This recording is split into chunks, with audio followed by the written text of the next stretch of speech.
అనిపిస్తుంది. ఆ లిరిక్స్ మన కోసమే పాడారు, మనమే అంటే ఊహించుకునేస్తాం. మనం అస్సలు ఖాళీగా ఉన్నాం కదా, అస్సలు మనకి అంతే. అది మగోడు అంటేనే అంతే. ఇంకా ఆఫ్టర్ బ్రేకప్ అయిన తర్వాత ఆ లిరిక్స్ అనేది ఫీల్ అవుతాం.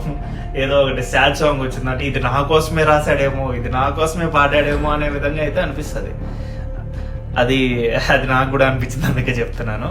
సో ఆ తర్వాత మన లైఫ్లోకి ఒక అమ్మాయి వస్తుంది. తనే మన లైఫ్ని అండ్ మొత్తం చేంజ్ చేసే అమ్మాయి. అది నా లైఫ్లో నా పిల్ల. ఆ పిల్ల వచ్చినందుకు నేను హ్యాపీగా ఫీల్ అవుతాను.